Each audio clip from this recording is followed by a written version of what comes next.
Roar! Ew!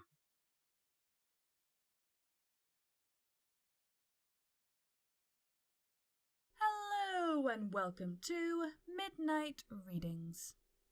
Today we are going to be reading Revelations, written by Firestarter. Hope you all enjoy!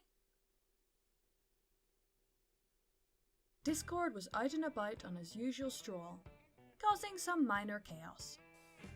Rolling around on skates made of soap, blowing bubbles made out of chocolate milk, and the occasional chocolate candy cloud. You know, the usual. On his stroll he came upon a little unicorn filly walking around with a blue balloon in her magic. What a wonderful opportunity, he thought devishly, as he came up behind the filly, ready to cause a bit of chaos. He quickly made himself attached to the balloon she was holding. The balloon now had his face on the side away from the filly.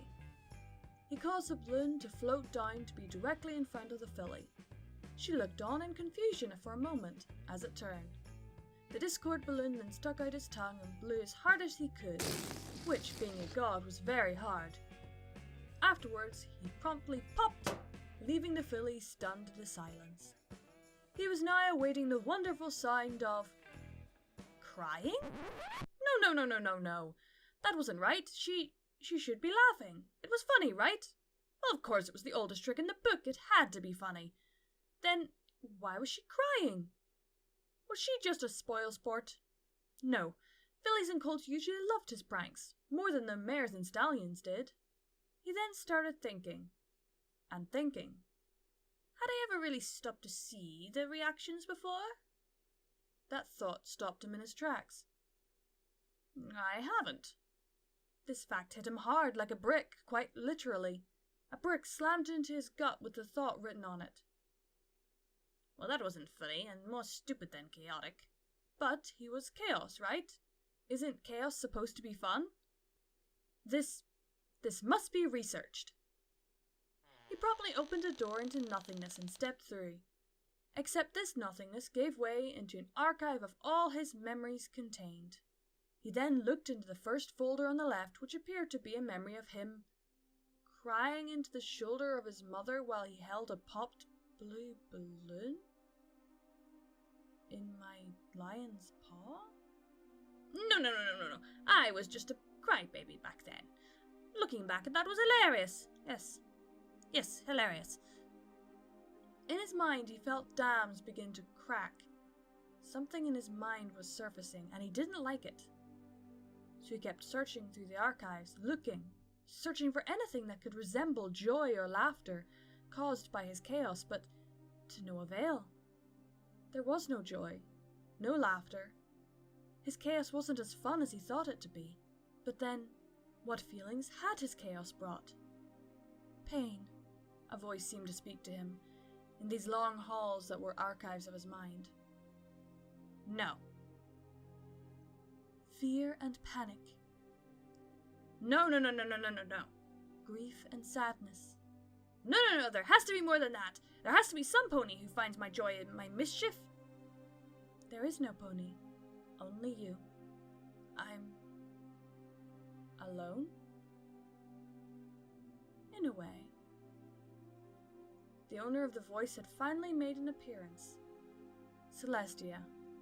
If he wasn't so lost in truth, he would have cursed her for breaking the dams in his mind. Tia. Yes? What have I done? How could I not see this before? Discord. We can all get lost in our own fun as children. But then comes the time we must grow up. Now I believe it's your time. You didn't answer my question, Tia. You have caused many ponies harm, made them cry, made them panic, and you've been punished for it already. One more thing, Tia. Am I a monster? Celestia looked down upon him. Discord had quite literally shrunk. Celestia's calculating eyes stared at him for the longest time. You were. You may still be. This was all Discord needed to hear. Tears began to slowly drift down the side of his face. Celestia came to sit beside him, giving him her shoulder to cry on. You haven't let me finish. No matter how much of a monster you were in the past, you've done more than enough to make up for it, including showing remorse for your actions. Discord looked at the white alicorn that raised the sun every morning. Then it clicked in his head. He needed this revelation. It wasn't something that should have made him cry. In fact, this should have come years ago. Thank you, Tia. I needed this. The alicorn got up and gave a slight nod of her head, before grasping the door in her magic and leaving. Thank you. Everything made sense now. Why they would think to trap him in stone. Why he ever only heard his own laughter. Well, he heard Pinky's occasionally. That is beside the point, though.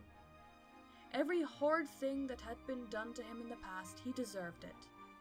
Every last bit. How the ponies ever came to forgive him was now a mystery to him.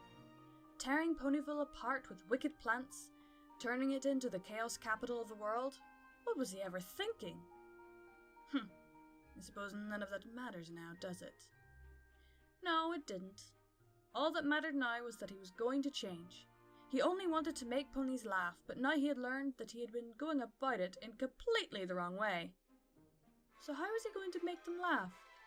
Water squirting flowers? No. Giant fly-eating plants? No, none of his old tricks would work now, would they? So he'd have to try something new, something he'd never done before.